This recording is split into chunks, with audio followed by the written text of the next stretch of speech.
नमस्कार बंधुरा आमार चैनेलेर आरेकटा नतून पर्वे तोमादेर सबाइके स्वागत जानाई। आशा करछि तोमरा सबाई भालो आछो सुस्थ आछो। आजके आमि तोमादेर संगे एमन किछु छोटो छोटो किचेन टिप्स शेयर करब जे टिप्सगुली आमादेर प्रत्येक दिनेर काजके आरो बेशी सहज करे देबे, सेई संगे आमरा निजेदेर जोन्नो किछुटा हलेओ समय बेर करते पारबो। आशा करछि এই টিপসগুলি তোমাদের অনেক কাজে লাগবে। চলো তাহলে টিপসগুলি আমরা দেখে নিই। প্রথমেই যে টিপসটি শেয়ার করছি, আমরা অনেক সময় কাবলি ছোলা কিংবা ঘুগনির ছোলা যখন রান্না করি মিনিমাম তো আমরা ৫-৬ ঘন্টা আগে ভিজিয়ে রাখি, তাহলে তাড়াতাড়ি সেদ্ধও হয়, খেতেও ভালো লাগে। কিন্তু কোনো কারণে যদি আমরা ভিজিয়ে রাখতে ভুলে যাই তখন কিন্তু আর সেটা রান্না করা হয় না। তাই যদি কোনো কারণে ভেজাতে ভুলে যাই তাহলেও কিন্তু আধ ঘন্টার মধ্যেই আমরা ছোলাটাকে খুব সহজে, ছোলা হোক, কাবলি ছোলা হোক, মটর হোক, ঘুগনির মটর ভিজিয়ে ফেলতে পারবো। কিভাবে? এখানে আমাদের নিয়ে নিতে হবে বেশ কিছুটা পরিমাণ জল দিয়ে ছোলাগুলোকে ধুয়ে নিতে হবে সবার প্রথমে। তারপর এখানে আমি নিয়ে নিচ্ছি একটি হটপট। হটপটের মধ্যে আমি এখানে কাবলি ছোলাগুলোকে দিয়ে দিলাম। এর মধ্যে আমি দিয়ে দিব গরম জল। গরম জল দেওয়ার কারণে আর এই হটপটের মধ্যে রাখার কারণে আধ ঘন্টার মধ্যে কিন্তু ছোলাগুলো আমাদের ভিজে উঠবে, এমনকি পুরোপুরি ফুলে যাবে। আধ ঘন্টা পর আমি তোমাদের ফিরে এসে দেখাচ্ছি। আধ ঘন্টা পর বন্ধুরা এবার দেখো আমার ছোলাগুলো দেখতে পাচ্ছ একেবারে যেরকম আমরা ৫-৬ ঘন্টা ভিজিয়ে রাখলে যেরকম হয় সেরকম হয়ে বড় বড় হয়ে ফুলে উঠেছে। তাহলে এই টিপসটি অ্যাপ্লাই করতে পারো তোমরা যদি কোনো কারণে ভুলে যাও। ঘুগনির মটরও কিন্তু এই টিপসটি অ্যাপ্লাই করলে কাজ দেবে। এবার যে টিপসটি শেয়ার করব সেটাও আমি হটপট নিয়েই শেয়ার করছি। অনেক সময় আমাদের বাড়িতে যে হটপটটা আমরা ব্যবহার করি কোনো কারণে হয়তো ভেঙে যায়, সেক্ষেত্রে আমরা যদি রুটি গরম রাখতে চাই অনেকক্ষণ কিন্তু রুটিটা গরম থাকে না, ঠান্ডা হয়ে যায়। আর নতুন হটপট কিনতে গেলে অনেক সময় অনেকটা পয়সাও লাগে, আর সব সময় বাজারে যাওয়া গিয়ে কিনে আনাও সম্ভব হয় না। তাই তখনকার মতো কাজ চালানোর জন্য তোমরা এই টিপসটি অ্যাপ্লাই করতে পারো যদি রুটি অনেকক্ষণ গরম রাখতে চাও। এখানে আমি দিয়ে দেব দেখো কিছুটা পরিমাণ গরম জল। গরম জল দিয়ে হটপটটাকে আমি ২-৩ মিনিট এইভাবে ঢাকনা দিয়ে ঢেকে রেখে দেব। গরম জল দিয়ে ঢেকে রাখার কারণে হটপটের ভেতরটা কিন্তু একেবারে গরম হয়ে যাবে। এখানে আমি ৩ মিনিট মতো গরম জলটা দিয়ে রেখে দিয়েছিলাম। এবার আমি গরম জলটাকে একটি পাত্রের মধ্যে ঢেলে নিচ্ছি। আর হটপটের ভেতরটা কিন্তু আমাদের একেবারে গরম হয়ে গেছে। এবার যদি আমরা হটপটটার ভেতরটা ভালো করে মুছে নিয়ে তারপর কোনো রুটি রাখি, রুটি কিন্তু মিনিমাম ৫-৬ ঘন্টা আমাদের গরম থাকবে। যে কোনো হটপটে ভেঙে গেলে এই টিপসটি তোমরা অ্যাপ্লাই করতে পারো। আশা করছি টিপসটি কাজে দেবে। পরবর্তী টিপসটি তাহলে চলো দেখে নিই। বন্ধুরা কাবলি ছোলা অনেক সময় আমরা যদি বেশি পরিমাণে সেদ্ধ করে ফেলি তখন কিন্তু এটাকে আমরা ফ্রিজের মধ্যে রেখে দিই, কিন্তু ফ্রিজের মধ্যে রেখে দিলেও দেখা যায় কাবলি ছোলাগুলো নষ্ট হয়ে যায়, বেশি দিন থাকে না। তাই কাবলি ছোলাগুলোকে ফ্রিজের মধ্যে কিভাবে তোমরা সেদ্ধ করা কাবলি ছোলা ৮ থেকে ১০ দিন পর্যন্ত ফ্রেশ রাখতে পারবে, এরকম একটি ঢাকনাযুক্ত কন্টেনার নিয়ে নিতে হবে। তারপর কাবলি ছোলাগুলোকে ঢাকনা আটকে ডিপ ফ্রিজের মধ্যে রাখতে হবে। ডিপ ফ্রিজের মধ্যে যদি আমরা এই কাবলি সেদ্ধ করা ছোলাটা রেখে দিই তাহলে কিন্তু আমাদের ১০ দিন পর্যন্ত ভালো থাকবে, নষ্ট হবে না। অবশ্যই কিন্তু ফ্রিজের নর্মাল জায়গায় রাখলে হবে না। চলো পরবর্তী টিপসটি আমরা দেখে নিই। আমাদের বাড়িতে যেই ধরনের বোতলের ঢাকনা থাকে না, এই ঢাকনাগুলো কিন্তু আমাদের অনেকটা টাকা বাঁচিয়ে দিতে পারে। এখানে এই ঢাকনাগুলোকে কিভাবে আমরা ইউজ করে অনেকটা টাকা বাঁচিয়ে ফেলতে পারবো চলো তাহলে দেখে নিই। এখানে দেখো আমি নিয়ে নিচ্ছি একটি ঢাকনা। ছুরির সাহায্যে ঢাকনাটার আমার দুপাশে এইভাবে কেটে নিতে হবে, আর সমান মাপ করে কাটতে হবে, আঁকাবাঁকা করলে কিন্তু হবে না। দেখো এইভাবেই কিন্তু আমি একটি ঢাকনা কেটে রেডি করে নিয়েছি। দেখো দেখতে পাচ্ছ দুপাশেই কিন্তু আমি সমান করে এভাবে কেটে নিয়েছি। এই ঢাকনাটাকে আমি কি কাজে তাহলে ব্যবহার করব? এখানে আমি দুটো ঢাকনা নিয়েছি, দেখো আরেকটি বোতলের ঢাকনাও আমি নিয়েছি। এবার এই ঢাকনা দুটোকে আমাদের আটকে নিতে হবে। তোমরা গ্লু গানেরও ইউজ করতে পারো কিংবা ফেবিকুইক যে আঠা থাকে সেই ফেবিকুইক আঠাও কিন্তু এখানে ইউজ করতে পারো। এখানে দেখো আমি এরকমই ফেবিকুইকের আঠা ইউজ করছি। দুটো বোতলের ঢাকনা এইভাবে উল্টো দিক করে আমি লাগিয়ে নেব। এই আঠাগুলোকে দিয়ে কয়েক সেকেন্ড রেখে দিলেই কিন্তু একেবারে টাইট হয়ে আটকে যায়, আর এটা কিন্তু সহজে খোলে না। এই যে দেখো আমি তৈরি করে নিলাম, এটা কিন্তু আমরা ফোনের স্ট্যান্ড হিসাবে ব্যবহার করতে পারি। কিভাবে? আমরা তো প্রত্যেকেই কম বেশি ফোনে মুভি দেখি, নানা রকম কাজবাজ করি, এর জন্য ফোনের স্ট্যান্ড কিনতে লাগে। আবার প্রত্যেকের বাড়িতে ফোনের স্ট্যান্ড থাকেও না, হাতে নিয়ে বাচ্চারা কার্টুন দেখে, এতে কিন্তু চোখে আমাদের অনেকটাই প্রেশার পড়ে, ক্ষতি হয় চোখের। তাই এরকম যদি বোতল দিয়েই আমরা ফোনের ঢাকনা তৈরি করে নিতে পারি, তাহলে দেখো কত সহজেই এইভাবে ফোনটাকে আমরা একটি ঢাকনার ওপরে সেট করে নেব। তারপর খুব সহজেই কিন্তু আমরা এটাকে রাখতে পারবো। আর এটা কিন্তু নড়াচড়া লাগলেও দেখো পড়ে যাবে না, কত সুন্দর ফোনটা আমাদের দেখো একেবারে সেট হয়ে আটকে রয়েছে। একবার যদি আমরা এইভাবে সেট করে আটকে দিই, তাহলে কিন্তু এটা আর পড়বে না, আমরা যে কোনো কাজবাজও করতে পারবো, এমনকি কোনো কিছু মুভি দেখার ইচ্ছে হলে মুভিও দেখতে পারবো।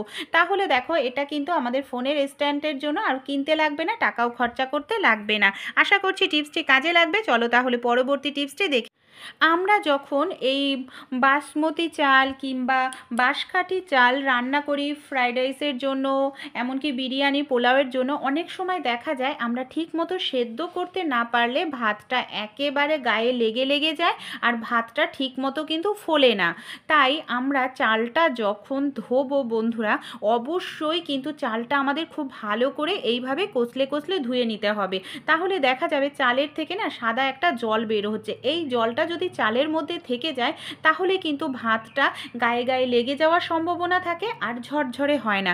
এর জন্য মিনিমাম 3-4 বার চালটাকে ভালো করে কষলে কষলে ধুয়ে এই যে সাদা অংশটা এটাকে ফেলে দিতে হবে। তারপর চালটাকে যদি আমরা 1 ঘন্টার জন্য ভিজিয়ে রাখি, ভাত একটু বেশি জল দিয়ে রান্না করতে হবে, তাহলে ভাতটা হবে ঝরঝরে, এমনকি ভাতের যে চালটা সেটা কিন্তু অনেকটাই বড় বড় হবে। ছোট্ট টিপসটি অ্যাপ্লাই করো, আশা করছি তোমাদেরও কাজে আসবে। পরবর্তী টিপসটি দেখে নিই। বেরেস্তা তো আমরা কম বেশি প্রত্যেকেই রান্নাতে খেয়ে থাকি, বিরিয়ানিতে, পোলাওতে, কিন্তু অনেক সময় দেখা যায় আমরা কিন্তু পারফেক্ট বেরেস্তা তৈরি করতে পারি না, কালারটাও ঠিকমতো আসে না, পুড়ে যায়, কালো হয়ে যায়। তাই বেরেস্তা কিভাবে আমরা ঠিকঠাক মতো তৈরি করতে পারবো তারই একটি টিপস শেয়ার করছি। এখানে দেখো বেশ কিছুটা পেঁয়াজ আমি কেটে নিয়েছি। তেলটা যখন আমরা দেবো কড়াইতে, দেখো বেশি কিন্তু আমি তেল দিইনি, আর তেলটাকে কিন্তু খুব একটা বেশি গরমও করা যাবে না, আবার একেবারে ঠান্ডা তেলেও দেওয়া যাবে না, মিডিয়াম তেলেই কিন্তু পেঁয়াজগুলোকে ছাড়তে হবে। এরপর যখন পেঁয়াজগুলো হালকা ভাজা হতে থাকবে, তার মধ্যে দিয়ে দেবো সামান্য একটু পরিমাণ চিনি। চিনি দিলে কি হবে, পেঁয়াজের তার কালারটা কিন্তু খুব সুন্দর একটি কালার চলে আসবে, দেখতে ভালো লাগবে। ঠান্ডা তেলে তোমরা যদি পেঁয়াজটাকে দাও, পেঁয়াজটা কিন্তু তেলটা অ্যাবজর্ব করে নেবে, পেঁয়াজটার ভাজা ভাজা মুচমুচে হবে না। আর অতিরিক্ত গরম হয়ে গেলে তেলটা, পেঁয়াজটা দিলেই কিন্তু কালো হয়ে যাবে। তাই তেলটা যখন মিডিয়াম গরম হবে তখনই দিতে হবে, আর এইভাবে একটু কন্টিনিউ নাড়াচাড়া করতে হবে, মিডিয়াম ফ্লেমে পেঁয়াজটাকে ভাজতে হবে। দেখো আমাদের কত সুন্দর পারফেক্ট দোকানের মতোই কিন্তু রেস্টুরেন্টের মতোই বেরেস্তা তৈরি হয়ে গেছে, যেটা দেখতেও কিন্তু খুব দারুণ লাগছে, আর একেবারে কিন্তু পুড়েও যায়নি, আর মুচমুচে তৈরি হয়েছে। এই টিপসগুলি অ্যাপ্লাই করো, তোমরাও কিন্তু রেস্টুরেন্টের মতোই বাড়িতেই তৈরি করে নিতে পারবে। চলো তাহলে বন্ধুরা আমরা পরবর্তী টিপসটি দেখে নিই। বন্ধুরা অনেক সময় হয় আমাদের বাড়িতে যখন কারেন্ট চলে যায়, কারেন্ট থাকে না, কিংবা আমাদের ইনভার্টারটা হয়তো খারাপ হয়ে গেছে, তখন কিন্তু আমাদের হাতের কাছে থাকে ফোন, আমরা কি করি ফোনের টর্চটা জ্বালিয়ে নিই, কিন্তু ফোনের টর্চের আলোটা আমাদের খুবই চোখে লাগে আর অনেক দূর পর্যন্ত পৌঁছায় না। তাই আলোটা যাতে চোখে না লাগে, অনেক দূর পর্যন্ত পৌঁছায়, তার জন্য আমরা একটি কাজ করতে পারি। আমাদের প্রত্যেকের বাড়িতে কিন্তু বোতল থাকে। এখানে দেখো আমি নিয়ে নেব একটি বোতল, বোতলের ঢাকনাটা খুলে এইভাবে যদি বোতলটাকে উল্টো করে ফোনের টর্চের ওপরের দিকটায় দিয়ে দিই, তাহলে দেখো আলোটা চোখে লাগছে না, অনেকটা জায়গা ছড়িয়ে যাচ্ছে। কিন্তু এতেও একটি সমস্যা আছে, বোতলটা হালকা হওয়ার কারণে বারবার দেখা যায় একটু নাড়া লাগলে বোতলটা পড়ে যায়। সেক্ষেত্রে তোমরা একটি জল ভর্তি বোতল যদি এইভাবে ঢাকনা আটকিয়ে ফোনের টর্চের ওপরে দিয়ে রাখো, তাহলে কিন্তু বোতলটা তোমাদের পড়বেও না, আর এই ফোনের আলোটা চোখেও লাগবে না, অনেকটা জায়গা জুড়েও আলোটা ছড়িয়ে যাবে। টিপসটি ভালো লেগে থাকলে অ্যাপ্লাই করো, তোমাদের বন্ধু বান্ধবদের সঙ্গে শেয়ার করো। পরবর্তী টিপসটি আমরা দেখে নিই। বন্ধুরা শাক তো আমরা প্রত্যেকেই কম বেশি খেয়ে থাকি, আর শাক খাওয়া কিন্তু আমাদের স্বাস্থ্যের জন্য ভীষণ উপকার, কিন্তু এই শাকগুলো কাটতে গেলে আমাদের অনেকটাই সমস্যার মধ্যে পড়তে হয়, কারণ শাক যত ঝিরিঝিরি করে কাটা যায় ততই কিন্তু শাকটা খেতে ভালো লাগে, আর শাকটা বাছতেও অনেকটা সময় লেগে যায়। দেখো আজকে আমি তোমাদের সঙ্গে শেয়ার করছি লাল শাক খুব অল্প সময়ের মধ্যে কিভাবে কেটে নিতে পারবো। দেখো এইভাবে শাকের আটিটা খুলে আমরা যদি একসঙ্গে 5-6টা করে লাল শাকের ধরে হাতের সাহায্যেই দেখো এইভাবে যদি মানে গোড়ার অংশটাকে ভেঙে নিই, খুব কম সময়ের মধ্যে অনেকটা শাক আমরা এইভাবে বেছে ফেলতে পারবো, পরিষ্কার করে নিতে পারবো। শাকটা বেছে আমি কিন্তু খুব ভালো করে জল দিয়ে ধুয়ে নিয়েছি, জল ছড়িয়ে নিয়েছি। এবার আমি একটা নিয়ে নিয়েছি সেফটি পিন, কারণ অনেক সময় আমরা যখন এইভাবে হাত দিয়ে ধরে শাক কাটতে যাই হাতের আঙ্গুল কেটে যাওয়ার সম্ভাবনা থাকে, কারণ শাক যত ঝিরিঝিরি করা যায় ততই খেতে ভালো লাগে, এর জন্য ঝিরিঝিরি করতে গেলে হাতটা কেটে যায়। তাই আমাদের বাড়িতে যে কন্টেনার বা টিফিন কাঠি প্লাস্টিকের টিফিন কাঠির ঢাকনা থাকে না, এই ঢাকনাগুলো দেখো আমি অর্ধেক করে ভেঙে নিয়েছি এখানে। এরপর আমি নিয়ে নেব একটি সেফটি পিন।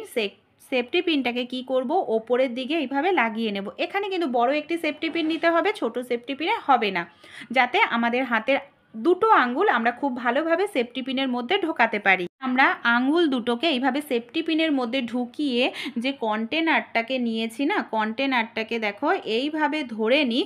তারপর যদি আমরা দেখো এখানে আমি একটি রাবার ব্যান্ড নিয়ে নিয়েছি, রাবার ব্যান্ড দিয়ে ধরলেও কিন্তু তোমাদের সুবিধা হবে, শাকগুলো কিন্তু এলোমেলো হবে না।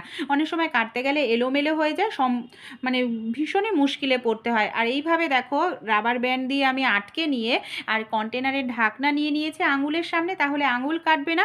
আর অল্প সময়ের মধ্যেই দেখো আমি একেবারে ঝিরিঝিরি করে শাকগুলো কেটে নিচ্ছি। যারা নতুন গৃহিণী তারা কিন্তু অবশ্যই টিপসটি অ্যাপ্লাই করো, এতে তোমাদের শাকও ঝিরিঝিরি কাটা হবে, হাতের আঙুলও তোমাদের কিন্তু কাটবে না। তাহলে টিপসগুলি কীরকম লাগলো অবশ্যই কমেন্ট করে জানিও। এই টিপসগুলি যে আমি তো প্রত্যেককেই অ্যাপ্লাই করতে বলছি তেমন নয় বন্ধুরা, যাদের প্রয়োজন তারা অ্যাপ্লাই করতে পারো। প্লিজ নেগেটিভ কমেন্ট করো না, ভালো লাগলে একটি লাইক করো, তোমাদের বন্ধুবান্ধবদের সঙ্গে শেয়ার করো। তো শাকও আমার কাটা হয়ে গেল, এদিকে আমার হাতের আঙুলও কাটলো না, কতটা শাক কেটে নিতে পারলাম।